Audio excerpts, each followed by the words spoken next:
Ok, tu t'améliores aux échecs, tu deviens de plus en plus fort, tu commences à jouer de mieux en mieux, mais gros problème, quelque chose te bloque, et ce quelque chose, la plupart du temps, c'est l'ouverture. Il faut savoir que l'ouverture, c'est la base d'une partie d'échecs, car comme son nom l'indique, c'est ce qui ouvre une partie d'échecs, c'est tout le début. Et donc, comment apprendre parfaitement une ouverture aux échecs sans forcément se casser le crâne encore et encore et encore et encore. Salut, vous êtes toujours devant votre écran et moi dedans et vous derrière. Et aujourd'hui, regardons un peu comment apprendre correctement une ouverture aux échecs sans que sans que ce soit trop dur.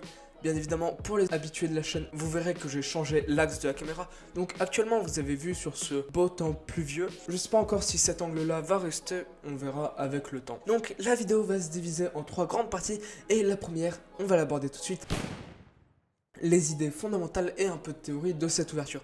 Bon, tout d'abord, il faut savoir que pour le premier point, apprendre les idées fondamentales d'une ouverture, le plus simple, allez sur YouTube, tapez le nom de l'ouverture, par exemple ouverture Petrov, et vous trouverez tout plein de vidéos vous expliquant concrètement les idées fondamentales, qu'est-ce qu'il faut faire, pourquoi il faut le faire, et blablabla. Bla bla. Et donc ça, c'est un peu la base. Et donc vous allez choper tout plein d'informations assez facilement, bien évidemment. Après, essayez d'aller dans les échiquiers d'analyse, essayez un peu de regarder la base de données. Par exemple, là sur la Petrov, on voit que le coup le plus joué, c'est cavalier prend C3.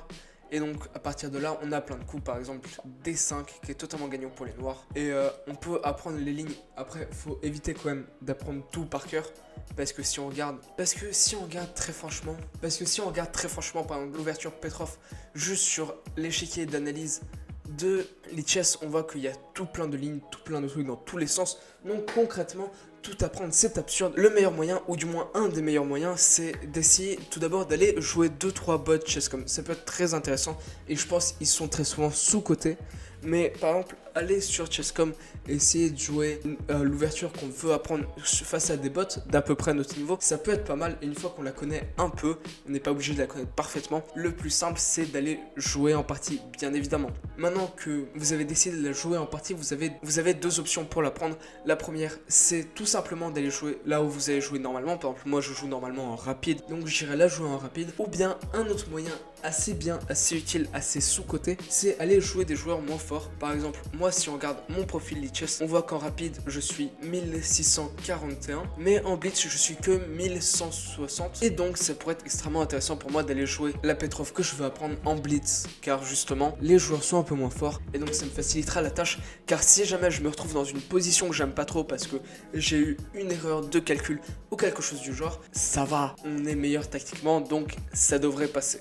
Ensuite, bien évidemment, pour continuer à apprendre un peu de théorie, le bon moyen, ce serait sûrement d'aller analyser les parties et en fait regarder en jouant une partie en se disant ah tiens, j'arrive dans telle position, je sais pas trop ce qu'il faudrait jouer, et donc après aller dans l'analyse de l'ordinateur et regarder quel était le meilleur coup. C'est extrêmement utile, c'est extrêmement avantageux. Et donc après, si vous voulez encore plus étudier une ouverture en particulier, par exemple je sais pas moi, la Petrov, un des meilleurs trucs que vous puissiez faire, ce serait en soi d'aller aussi voir les études aux échecs. Si on va dans étudier sur Lichess par exemple, on peut voir tout plein de trucs, par exemple le système de Londres, et on voit que ouais, il y a 21 chapitres, et c'est extrêmement utile parce que par exemple j'arrive dans cette position, qu'est-ce que je jouerais dans cette position, ça reste à moi de le deviner. Concrètement, la grosse erreur à éviter de faire quand on veut apprendre des lignes aux échecs, c'est un peu ce sur quoi on va conclure cette petite courte vidéo, c'est concrètement, vous faites pas chier à apprendre 50 milliards de lignes d'affilée avant de commencer à jouer la partie. Concrètement, ça sert à rien. Et si vous voulez tout savoir, le plus simple, comme j'ai dit, c'est apprendre quelques lignes, un peu la ligne principale,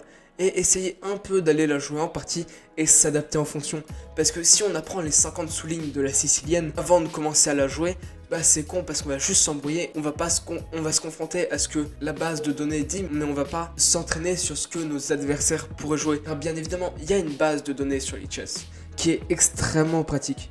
Le problème dans l'histoire, c'est que ça mélange les bas joueurs et les hauts joueurs. Ce qui fait que les gens à 800 Elo qui nous jouent une Petrov, ils vont pas nous jouer la même Petrov à 1800 Elo. Donc c'est quand même des grandes différences. Et la base de données de Lichess, elle est bien, mais vous basez pas que sur ce qu'elle raconte pour apprendre une ouverture.